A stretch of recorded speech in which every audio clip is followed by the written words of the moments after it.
Thanks for watching IUI TV. I'm Wasagali Jen. I'm Mudwenge Arafat. Now it's time for the news. First, to bring you the headlines. Media analysts call for more students' participation in national issues. Islamic University in Uganda strengthens the fight against Marburg. Industrial development greatly contributes to Uganda's economy. And in sports, Islamic University in Uganda Kampala campus intercourse tournament kicks off. Now the news in details. Media analysts call for more students' participation in national issues to ensure a more responsible society that can hold government liable to its roles. The call was made by Chris OBORE, an investigative editor with Daily Monitor publications, during the public lecture at the Islamic University in Uganda. Despite the heavy rain, it did not deter Chris OBORE, a senior journalist working with Daily Monitor publication, to attend the public lecture. While addressing students, OBORE urged them to be aware of government's expenditure and revenue, since the government has the duty of providing services that cannot be provided by individual citizens, like roads and others. The state has a duty to ensure the well-being of each and every citizen.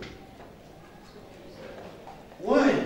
Because the concept of a state comes from the fact that when society civilized, management became that we can't all be leaders. We can't all meet our needs individually. And because of that, there must be people who will trust the authority to think, to plan for us with our mandate, the 20% who become leaders. And they have the power to tax each of us. They have the power to restrain each of us from doing that which harms us. OBORE proceeded by advising the students to develop the attitude of functionality and also to stop demeaning work in order to curb the problem of existing unemployment in the country. Develop your capabilities and your competencies. That's what IUI said for you to. A capability simply means to an end. You want to get a job, you want to get rich, you equip yourself with the capacity to get a job and the capacity to get rich. One of the ways you have done is to come to IUIU. You're building your capabilities and the competencies. Mulindo Abdul Wahid for IUIU TV, Kampala. Thanks, Mulindo, for that report. The Islamic University in Uganda strengthens the fight against deadly Marburg outbreak. This follows the death of a 30-year-old radiographer at Mengo Hospital early last month when the Ebola-like hemorrhagic outbreak was reported. The Ministry of Health has confirmed the existence of the virus in Kampala, Kasese, and Impigi district. The Islamic University in Uganda has stepped up efforts against the virus to ensure safety of its students. Mariam Kamakune reports. First thing you need to know is that dying from the virus is like something out of a horror movie. It's extremely painful and terrifying. First you get a fever, then uncontrollable diarrhea, then you begin hemorrhaging blood. And while all that's hitting you, you lose touch with reality and become delirious. Finally, within days, you are dead. The media globally is saturated with the news of Marburg disease. The disease has been around and the first outbreak was actually in Europe in 1967, where laboratory workers in Germany and what was then Yugoslavia fell ill after handling Africa green monkeys imported from Uganda. And there were 31 reported human cases and 7 deaths according to the CDC. But what would happen if it entered the higher institutions of learning? We managed to talk to responsible people to see how they were prepared for it. Then a section of students, volunteers, especially from Red Cross unit, led by Honorable Pande Cephas, then members from Patriotism Group, members from some students associations, especially on health associations, they have already been trained, especially to actually give the first aid treatment to whoever discovered that he actually has disease.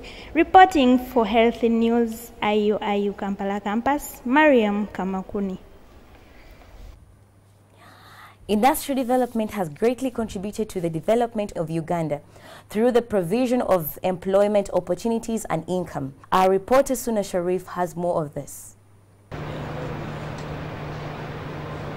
Industrial development is our cherishing destination as a country.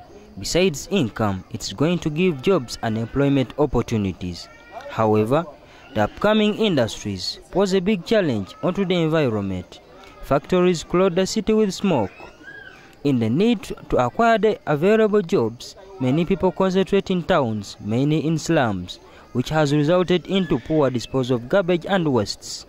This has resulted into the contraction of dangerous diseases such as typhoid, cholera and dysentery, putting the lives of most people at risk. N'ekikontayina lwakuba batuwa kimu kijulira lunaku lumu ebisaaniko ne bibulwawo ebigenda masomero era bijjudde. Ekikontayina kino kyaze lwaleero era kigenda kujjula lwaleero tuuka kawungeezi nga kijjudde.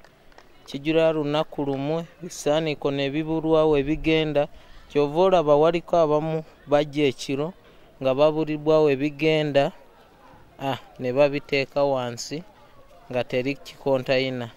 Kikontayina kirwawo tugezaako gamba mu KCC ne bagamba motoka manyanfu tono amafuta. In relation to the continuous poor disposal of garbage all over the society, this has resulted into the contraction of dangerous diseases such as diarrhea, dysentery and cholera in society. This has put the lives of most people at a risk.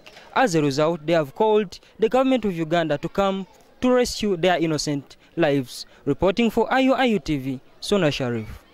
With the increasing use of technology in mobile money transaction, it has been realized that many people are losing money in the hands of fraudsters. In our technology story, our reporter Ali Twaha brings you the details on how people are losing money through mobile money transactions.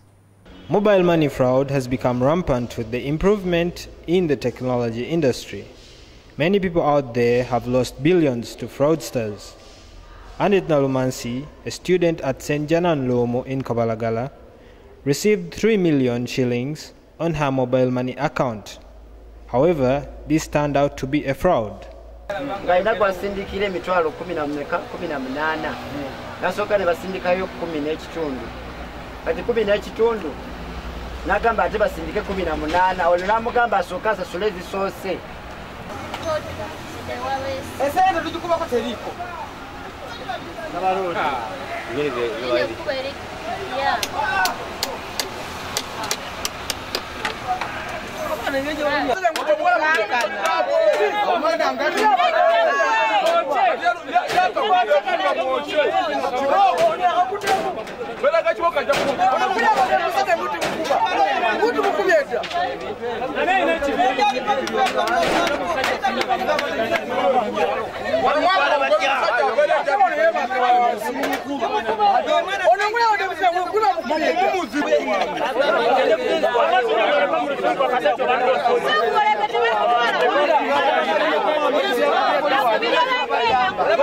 Authentic mobile money messages from all service providers, once received, indicate a customer's balance, ID number, and the actual amount received.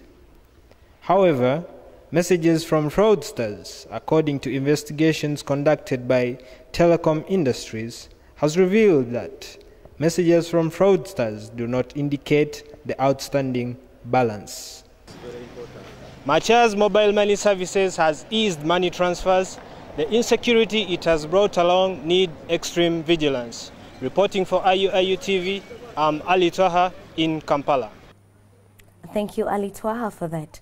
In business, traders who operate alongside roads want Kampala City Authority to streamline its operation. This follows a recent City Authority directive to traders to shift their business away from the main roadsides. Our reporter Abbas Muluya has more of this. Traders who operate businesses in kiosks alongside the streets of Kampala protest against the actions of Kampala Capital City Authority, which they say have declined them to a peasant life, following the way how the enforcement demolishes their businesses.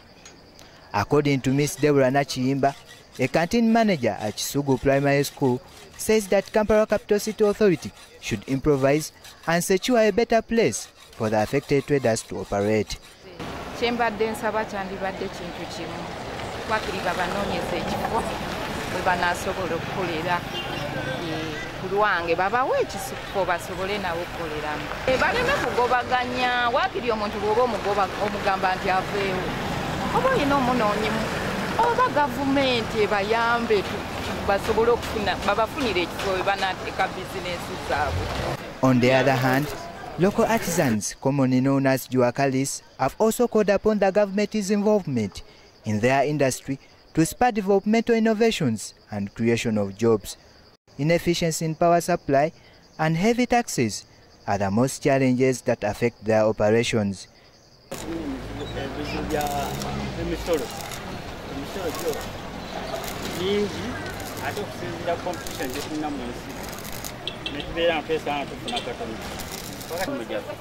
Amasanyazi agatabeerako buli kaseera naye ensonga nkulu amasanyazi tetubeera nago oluusi gali on and off ate nakyo nekyafectinga emirimu gyaffe tisobola kutambula bulungi olw'amasanyazi. Reporting for IUIU TV, Abbas Muluya, Business News.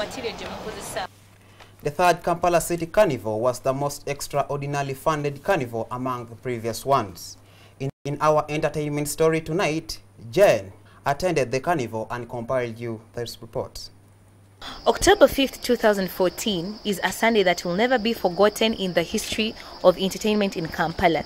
It was a great day full of flair, fun, feasting in the third Kampala City Carnival, and the most extraordinary funded carnival among the previous one. Under the theme for love of Kampala, this event was organized by Kampala City Council, well known as KCCA, that spent a full billion on its operation.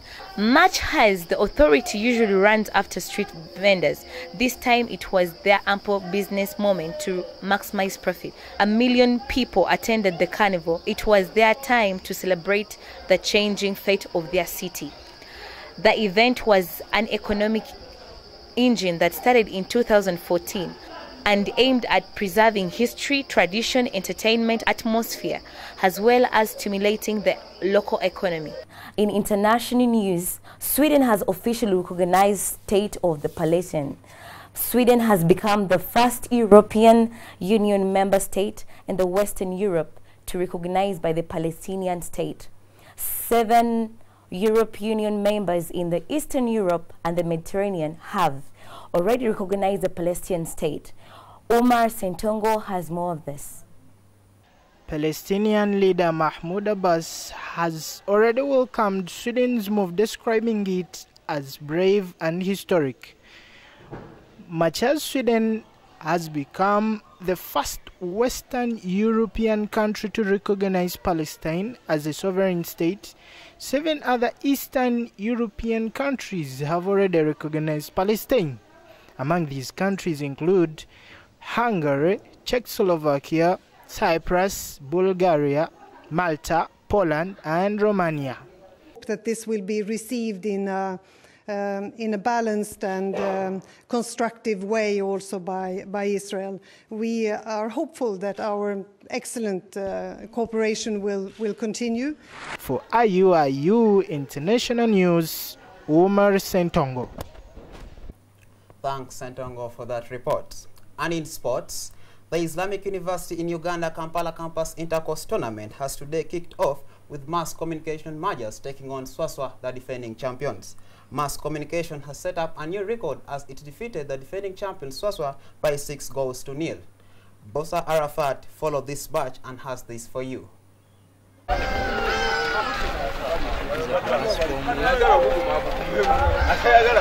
The Islamic University in Uganda Intercourse Tournament has kicked off today. In the first match, Mass Communication has violated the defending champions Swasa by 6-0. While speaking to the head coach Mass Communication, Mr. Bossa Arafat said they don't have to put much emphasis on the one game, but rather to focus on the next match. Well, this is a vintage point for mass communication team. It's a do-or-die match. We must make it through. It must not be like the previous time where we have been struggling in vain. This time, we are coming into the pitch to get out with victory. The tournament continues tomorrow as LL B2 takes on BIT and Swasa B taking on Bachelors of Business Studies at Kakungulu Memorial Playgrounds. For IUIU TV, Bossa Arafat, Sports. Well, that was the news. I'm Sagali Jen. Mudwenge Arafat. Stay tuned on IUIU Television.